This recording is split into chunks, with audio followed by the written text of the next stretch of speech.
Welcome to the Nonprofit Exchange Podcast. Stories by leaders for leaders to help you raise the bar on your own excellence, to release the potential inside of you. Now, here's today's podcast. Hello, everyone. It's Hugh Ballou back for this episode of the Nonprofit Exchange. You can find this at thenonprofitexchange.org. That's THE, nonprofitexchange.org. And this is like number 297 out of 300 episodes. And each one of them is unique. And each one of them helps leaders reframe what we're trying to do into what we will do. We can do it, but what's in the way? We are sometimes. Leadership is misunderstood. So my guest today has a lot of secrets about leadership. It's Dr. Toby Travis. So Dr. Travis, tell us who you are, a little bit about your background, and why is leadership a passion of yours? Hi, Hugh. Very, very happy to be here. Thank you for the invite and the opportunity. Currently a superintendent of schools and a consultant and trainer for other school leaders. Done some writing and have a book out, and a columnist for a number of magazines, and that's what kind of keeps me busy these days. Formerly a school administrator at the principal level, and then before that a teacher. Before that I was in a nonprofit ministry, and actually even some show business, even before and as a part of that, even producing touring shows and productions. And so had kind of an entrepreneurial background as well. And so I've been around various facets of the importance of leadership in team building, both in the business sector, nonprofit sector, and now, of course, in the education sector for the last umpteen years of my life. Really passionate about developing trusted leaders. That was the focus of my doctoral studies, and that's why we're talking today. Wow. Now, you mentioned a book. You don't happen to have a copy, or tell us about your book. You just happen to have a copy handy. Just happen to have a copy. Excuse me. Yeah. So Trust Ed, available on Amazon. And the subtitle, The Bridge to School Improvement, although it's applicable to really any organizational or business development, the principles are universal, but the application and the illustrations in the book are all from the education sector, because this is primarily where I live and work. But Trust Ed is the name of the book. Yeah, play on words there, really important perspective. And education is a really important field, especially today. We have lots of people, lots of opinions about how things ought to go, but teaching our young Americans how to think is primary. Now, you've been quoted as saying that teachers do not leave schools, they leave school leaders. Is that the primary reason we are amid a national teacher shortage? How does it relate to the overall employment crisis? So a lot of things there in that question. Sorry. That's okay. Well, I don't know that it is the primary. It is certainly a factor, and it always has been. We've been in a teacher shortage and actually an admin shortage for years, and the pandemic has just exacerbated that issue. We've been graduating fewer and fewer students from education programs at the college university level. There have been fewer and fewer individuals pursuing school leadership as a career.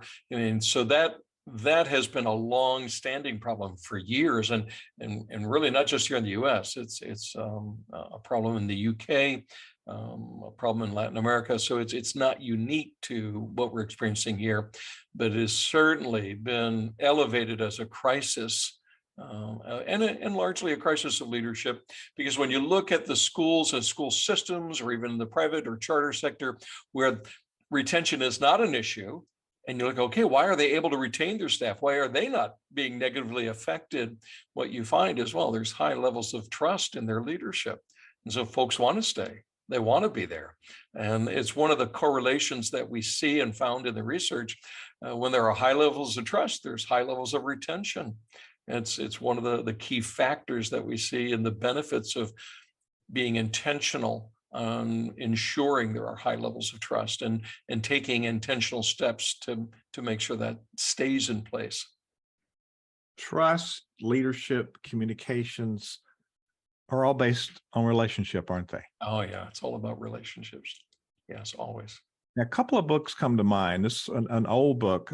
Lutheran pastor Marva Dawn wrote a book, Reaching Out Without Dumbing Down. And it was about the church dumbing down, trying to reach the young people. But her first chapter was about education. And it goes back 3 or 4 decades about, systems being compromised. And I think that's largely around leadership.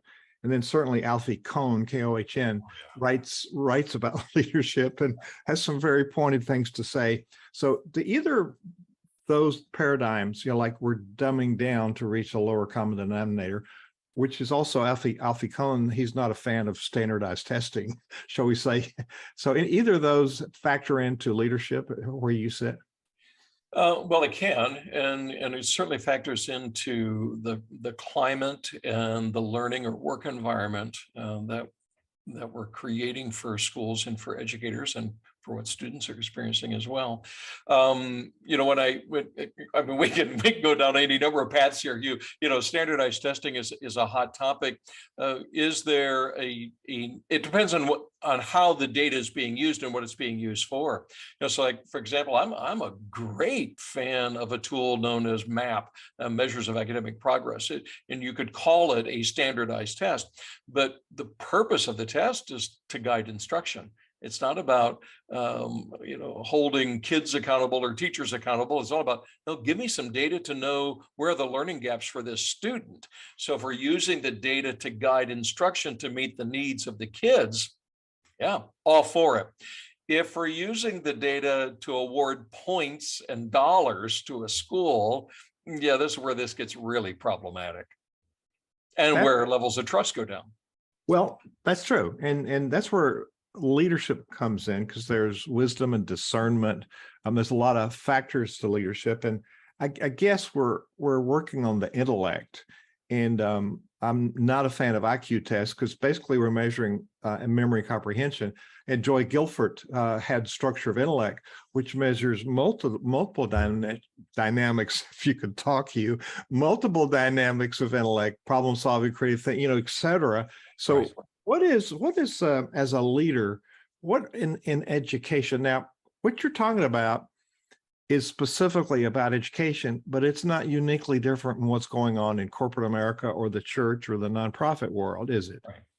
No, in fact, what we found, there are 6 components of trusted leadership. Now, again, in the book and in most of the seminars and the consulting that I'm doing in the education field, we then drill down to what are the specific skill sets and competencies that support those 6 components. But the components of trust are true regardless of the organization, the sector that we're talking about. Well, let's talk a little bit about that. Now, you're going to wonder after we get off here, where do I find this author, speaker, leader? So it's Trusted. The website is Trusted Consulting, TRUSTED consulting.org. And if you go to if you're listening to this on a podcast, it'll be in the narrative for your podcast. If you go to thenonprofitexchange.org and find this episode, there'll be a link to it there. But let's talk a little bit more about the book and what people will find in the book. Now, they can get it on your website and get it on Amazon, but tell us a little more about what's in this book. Well, again, the book came out of my research and work of just trying to understand, okay, what and how do we get our arms around this complex topic of trust? So how do we assess it? So first of all, how do we get even a baseline of where are we? How are we doing in our trust level? And then, again, understanding the various components of trust. This is where I use the illustration of a bridge. Just as a bridge has multiple components that must be working together and reliable for that bridge to be trusted, so it is true in leadership. There are multiple components and complexities of what that looks like, but then we need to drill down to, okay, once we assess that, I need to develop, you mentioned communication earlier, I need to develop my communication skills. Well, specifically, what does that look like? And in my work, what does that specifically look like in the role of a school principal or a head of school? And we look at very specific, first of all, best practices. We look at what the research says, and then implementing action steps to to get us to a better place. So that's really what the book is about, is talking about and providing a framework for understanding a very complex issue and turning it into an actionable steps that we can take and do something different on Monday. There are so many, leadership is treated in business schools like MBA programs as a soft skill. Yeah. It's really a missing component. You have some pretty hard results if you don't have that, quote, soft skill. So what is one of the biggest misconceptions in any field about what leadership is? Well, I think especially when it comes to this topic of trust, folks often will say, well, either you have it or you don't, right? They're referring to it as a soft skill. Although I've seen a number of articles recently, they talk about power skills. And I thought, oh, that's a good term. Really what we're talking about here are life skills. And these are,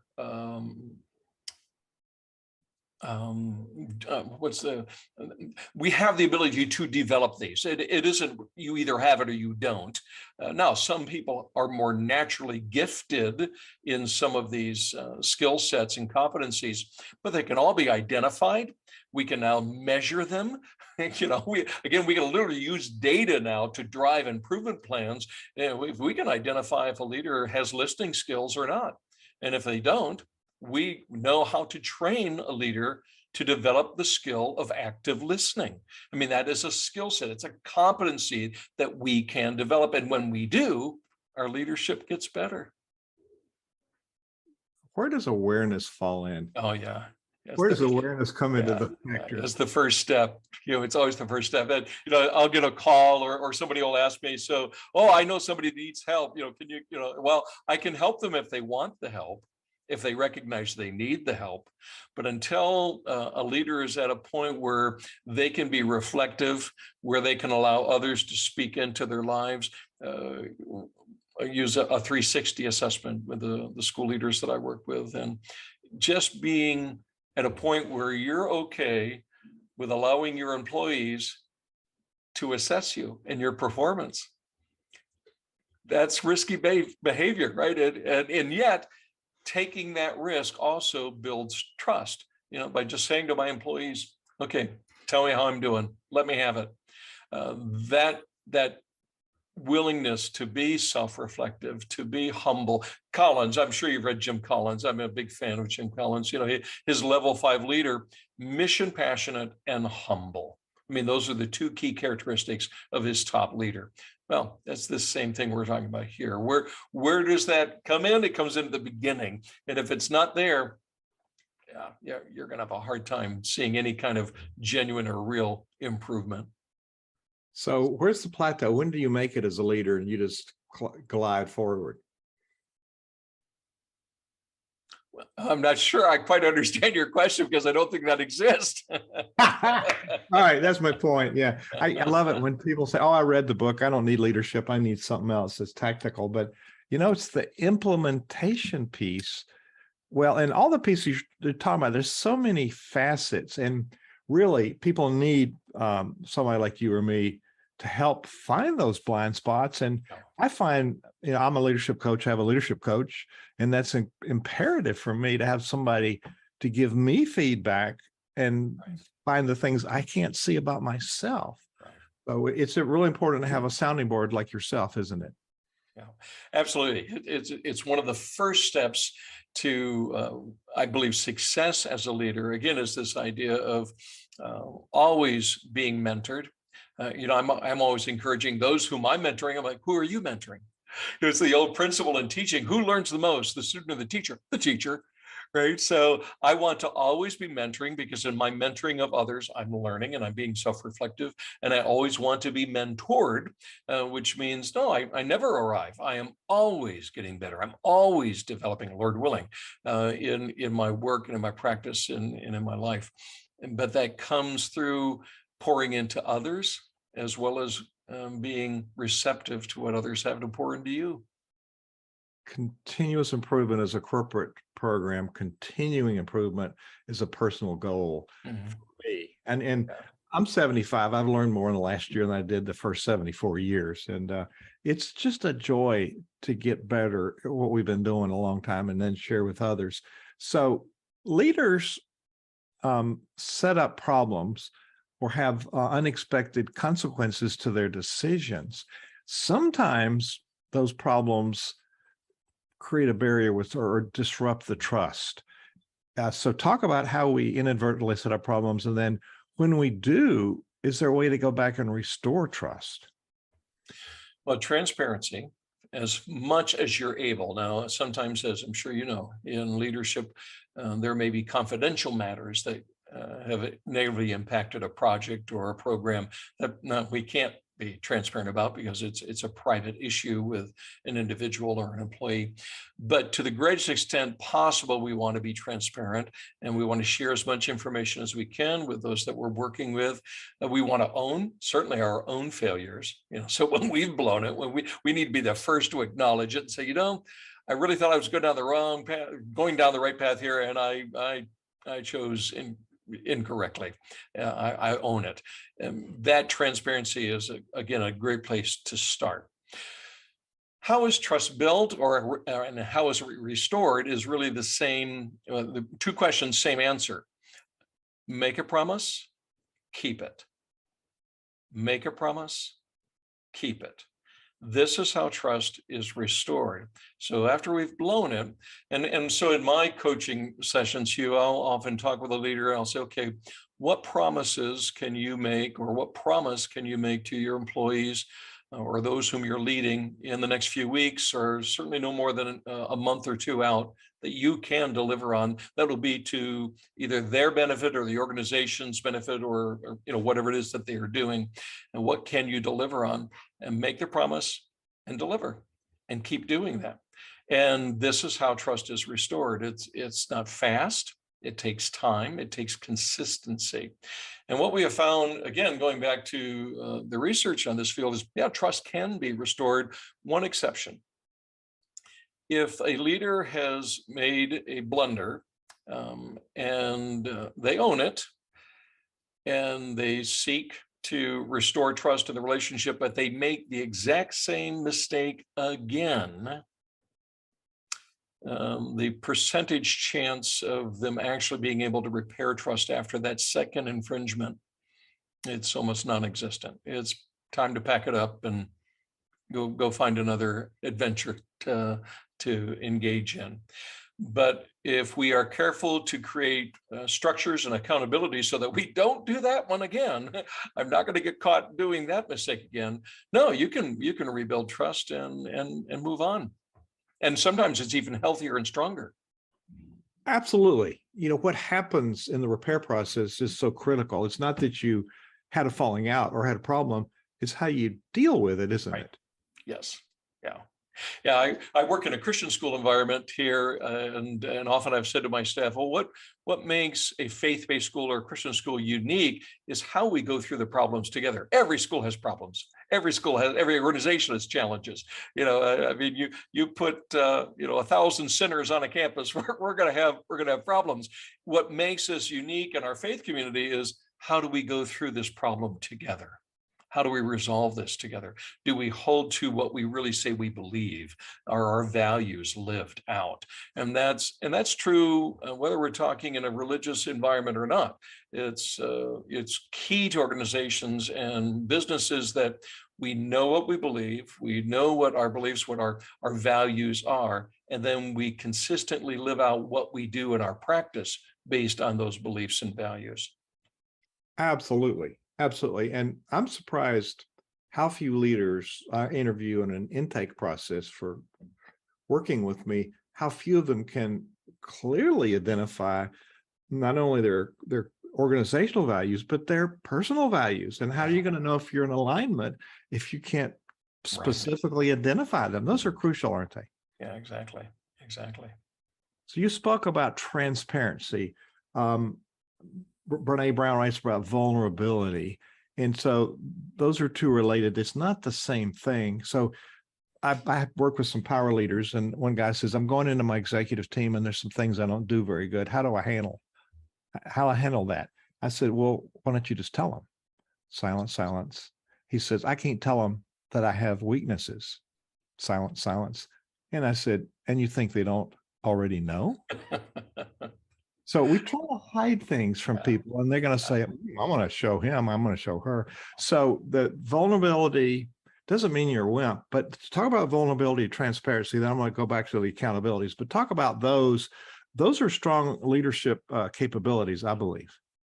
So do I, absolutely, because leadership really in any organization is all about the team. It's never about one individual. We could go back and talk about the Lee Iacocca story or something like that, where, you see an individual came in, did a great job for a short period of time, but it wasn't sustainable, right? So, and there's so many examples of that we've seen in all sectors. Healthy organizations are led by healthy and trusted leadership teams. Well, what makes a team healthy is I know my strengths and I know my weaknesses, and I'm transparent about it. And this is why I hire this individual over here, because they're really good in an area that that is not an area of strength for me. I need them to fill out basically, if we could create a profile of the superhero leader, we would see, I might be the bicep, but I need somebody else to be the legs, and whatever the illustration may be. Because let me go back to the school example, Hugh. So in the book, I talk about, we have definitive research that shows us that effective school principals have competencies in 21 specific skill sets. But what we've also discovered is no single principal is competent in all 21 skill sets. Wow. So the point is, they must develop a team. And when we assess and build teams around, we know what these skill sets are. We got to make sure we've got someone on the team that can bring that to the school. Boom, this is where we see, we're rocking, we're moving. And so back to this idea of transparency and vulnerability, it's like, it's very healthy for me to understand, wow, I'm an instructional expert, I'm a leadership expert. Curriculum, I can talk it, but I need somebody on the team who knows curriculum, right? So just because I'm a school superintendent doesn't necessarily mean I'm a curriculum expert. And I can be transparent about that. Somebody calls me and they got a question about, should I be using this curriculum for math? Should I be, I'm saying, great questions. I can tell you what I've read, but let me point you to the expert in our school on that. That's the better answer. And so it's knowing, what are my strengths? What are areas that others can bring much more value to the organization than I can myself, and being okay with that. I don't have to be the best or the leader at everything. I need to know what I have to bring and bring it to the best of my ability. But that's not weakness. That transparency or vulnerability isn't, I'm not Superman. No, I'm not Superman. I'm Toby, and this is what I bring. My wife thinks I'm Superman. No, she doesn't. So Ralph Vaughan Williams, the British composer conductor, did a lot of great work, and he was known to have said, music did not reveal all of its secrets to just one person. Yeah. Now you could change that music to leadership, right? Teamwork. So there's a synergistic, that's my company, Centervision. There's the synergistic, like an ensemble in music. There's a synergistic energy that comes when we as leaders learn to delegate. Why is delegation so difficult for leaders? And part of we teach skills and gaps instead of strengths and weaknesses. And I don't like to think I'm weak. I got a gap. I don't do this so well. And Joey does it a lot better than me. And if I don't delegate, I'm not a good leader. But that's really hard for a lot of leaders. Why is that? It's a trust issue, Hugh. And I say it all the time. I mean, if you drill down with it, but bottom line is they don't trust their team to deliver. And they buy into this false idea that, it's just easier for me to do it myself.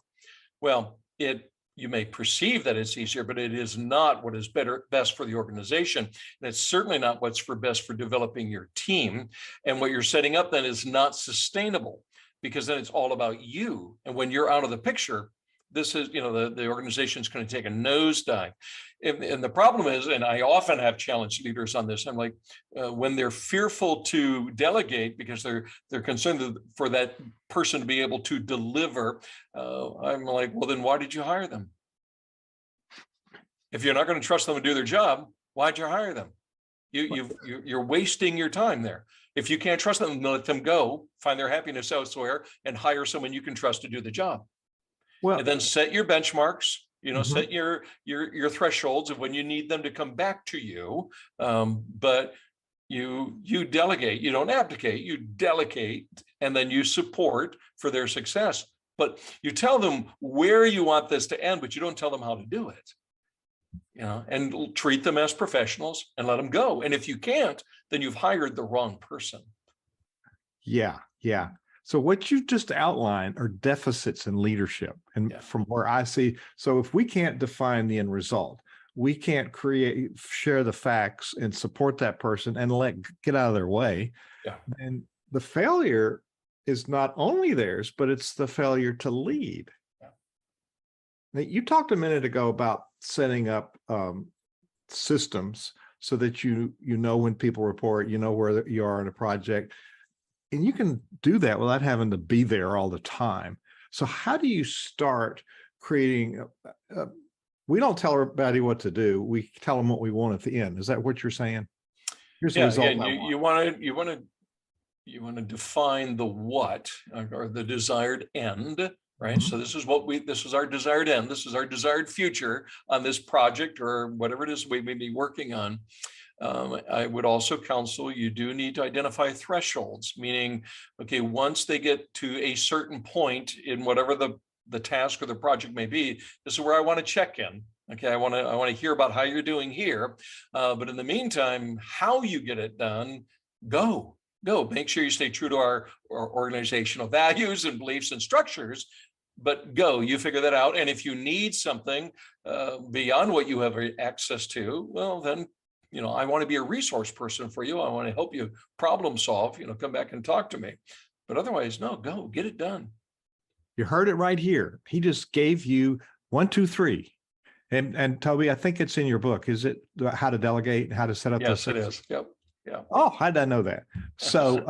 So the book is called Trusted. You can find it on Amazon. You can go to Trusted.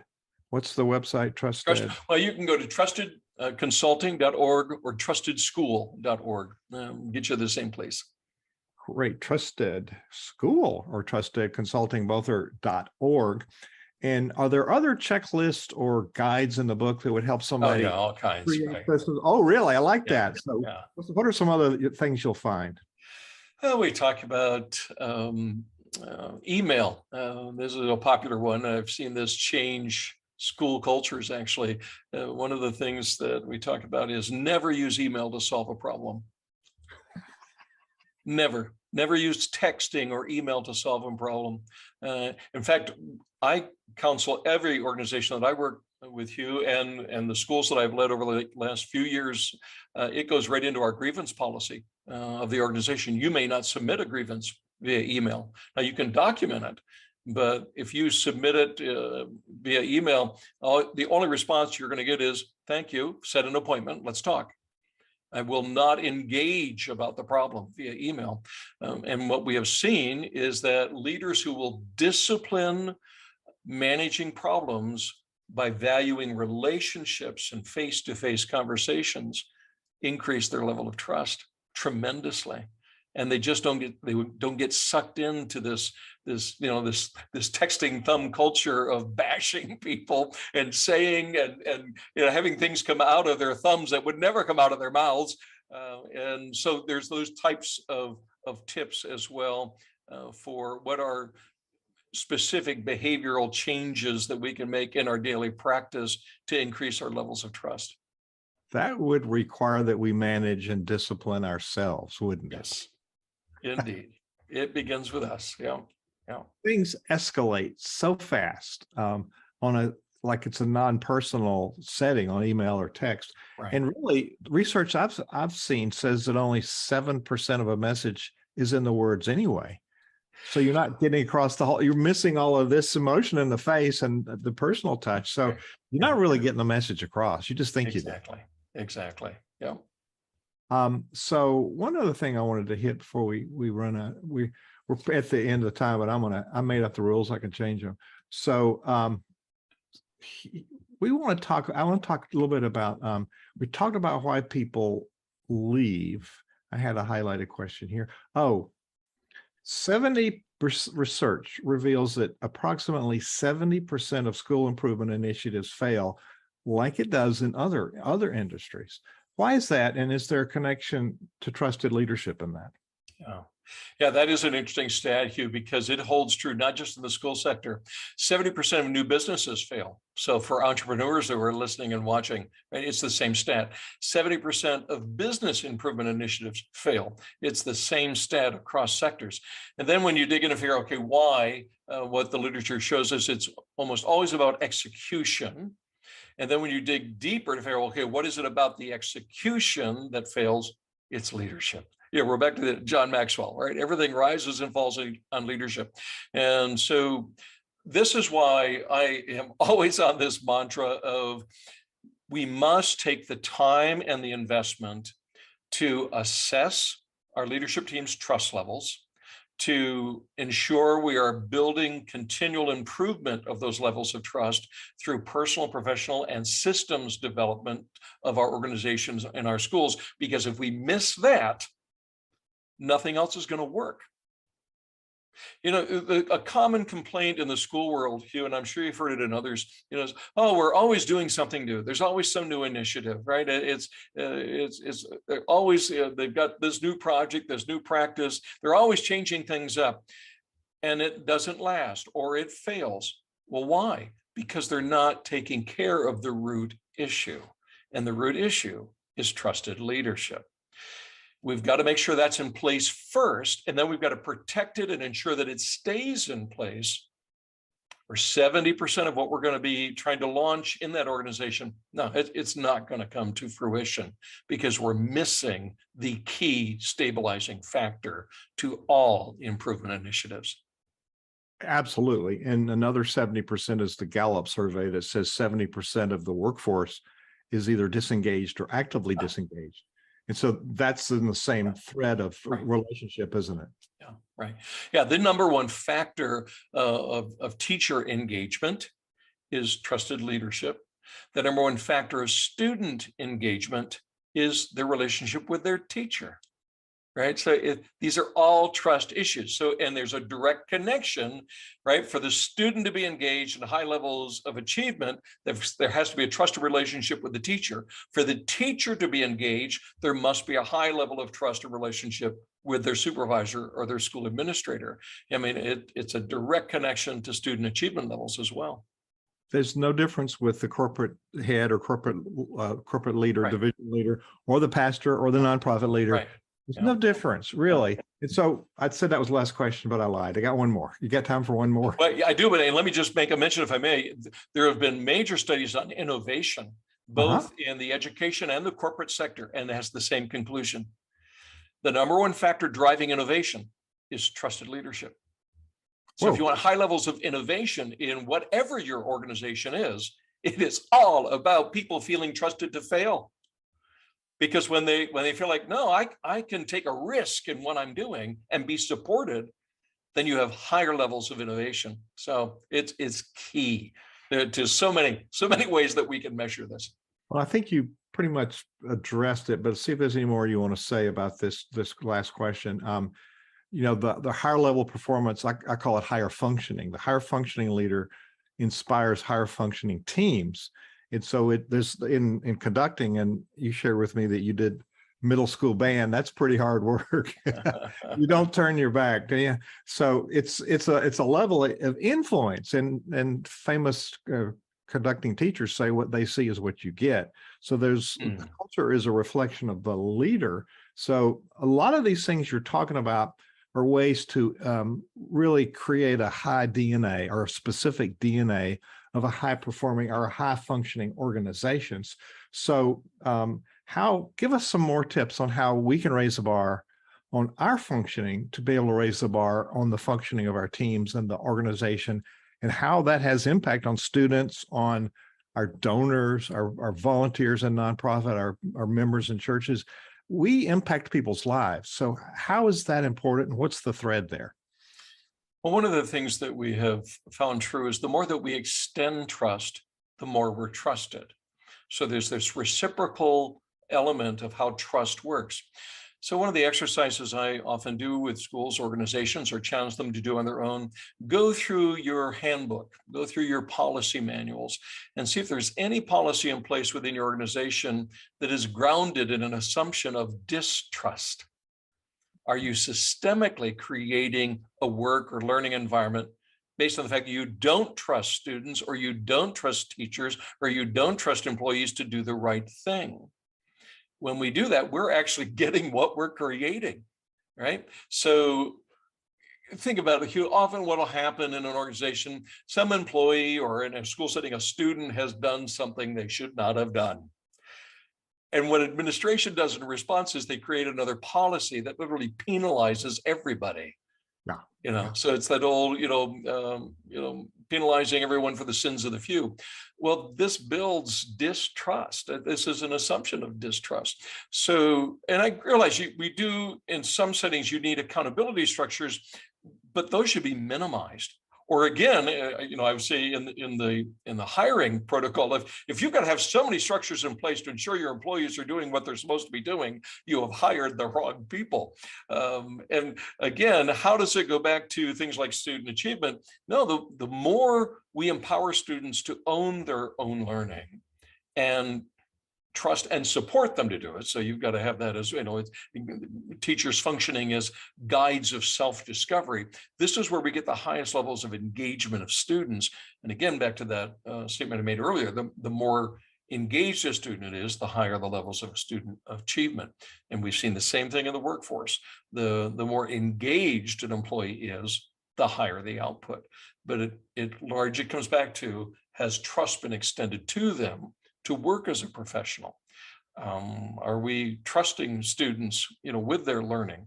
And if not, what are the structures we can put in place to help them become more successful? Is it a matter of resources? Is it a matter of the learning environment itself? And so it all extend trust, you'll get more trust in return. Wow. A lot of really good sound bites in this interview. When you go to the nonprofitexchange.org and find this episode, you'll see the full transcript of it, and you can pull out those sound bites. So I'm going to ask you to do a closing thought or challenge for people, but I want to highlight your website before we do that.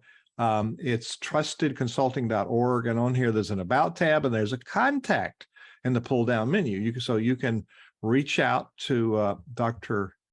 Toby Travis and have a message directly to him if you want to learn more. And certainly the book, that sounds like a goldmine of resources for leaders who we constantly need resources, because as we grow in our skills, we find out there's more stuff we need to learn. So that book sounds like I need to have it in my library. So Toby Travis, what's a parting thought for people today? The number one indicator of school and organizational success is trusted leadership. So make sure you're assessing it, you're maintaining it, you're developing it, and you're protecting it. Thank you for being our guest today on the Nonprofit Exchange. My pleasure. Thank you, Hugh. Thank you for watching the Nonprofit Exchange.